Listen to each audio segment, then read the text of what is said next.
अमेरिकी राष्ट्रपति Donald Trump ने ऐसा माहौल पैदा कर दिया है कि विदेशी निवेशक अब भारतीय कंपनियों से दूर जाते नजर आ रहे हैं। लेकिन हकीकत कुछ और ही है। अमेरिका ही नहीं, यूरोप के बड़े निवेशक भी भारत के विकास और भारतीय कंपनियों में भरोसा जता रहे हैं। ताजा खबर अडानी ग्रुप से जुड़ी हुई है, जो कि भारत में इंफ्रास्ट्रक्चर को अंतर्राष्ट्रीय और मजबूत बनाने में काम में लगा हुआ है। जानते हैं इसके बारे में सब कुछ। नमस्कार दोस्तों, मैं हूं आपके साथ संध्या बिष्ट और आप देख रहे हैं द इकोनॉमिक टाइम्स हिंदी।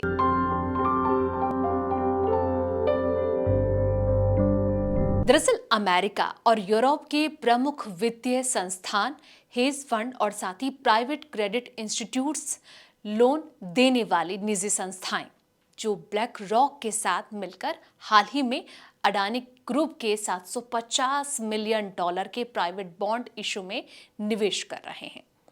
बता दें कि अमेरिका के न्याय विभाग ने नवंबर में अडानी ग्रुप पर अपने प्रोजेक्ट्स पास करने के लिए भारत में जिस तरीके से अधिकारियों को रिश्वत देने का ये आरोप लगाया था, उसके बाद से ये अडानी ग्रुप का सबसे बड़ा फंडरेजिंग है। पिछले सप्ताह अडानी ग्रुप ने पैसा जुटाने की घोषणा की थी, लेकिन निवेशकों के नाम, प्राइसिंग और साथ ही बॉन्ड की अवधि की जानकारी नहीं दी गई थी।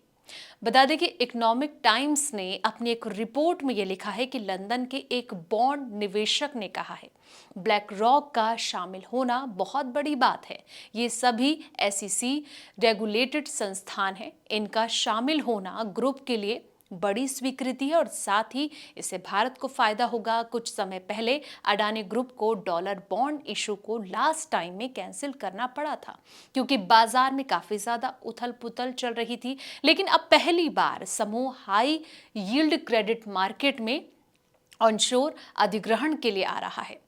दुनिया में अगर सबसे ज्यादा एसेट मैनेज की अगर बात करें, एसेट मैनेज करने वाली कंपनी ब्लैक रॉक ने पूरी रकम का 1/3 हिस्सा खरीदा है। यही इसका सबसे बड़ा निवेशक था। अन्य निवेशकों में फेरलॉन, साथी कैपिटल मैनेजमेंट, एल्हम कैपिटल, सोना एसेट मैनेजमेंट और किंग स्ट्रीट कैपिटल शामिल हैं। इंडस्ट्री के लोगों का यह कहना है कि इस बॉन्ड से निवेशक यानी कि इन्वेस्टर्स को 14% रिटर्न मिलेगा। ब्लैक रॉक और अन्य सभी एसेट मैनेजर ने पहले अडानी के ऑस्ट्रेलियाई पोर्ट ऑपरेशंस के लिए $200 मिलियन के लोन में भाग लिया था। यह भारत के इंफ्रास्ट्रक्चर सेक्टर में ब्लैक रॉक का पहला प्राइवेट प्लेसमेंट होगा।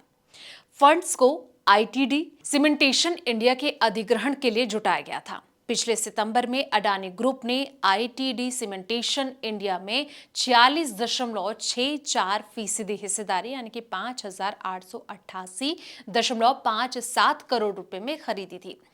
रिन्यू एक्सिम की अगर बात करें तो इसने खुले प्रस्ताव के जरिए ₹400 प्रति शेयर पर और साथ ही 20.81% हिस्सेदारी खरीदी।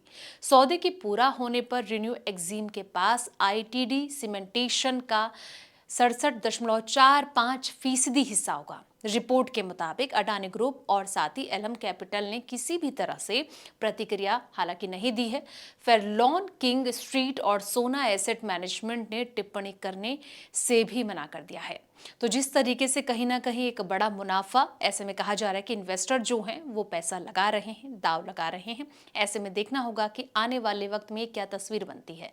इस वीडियो में इतना ही। जानकारी भरे ऐसे ही और वीडियोस के लिए आप देखते रहें द इकोनॉमिक टाइम्स हिंदी।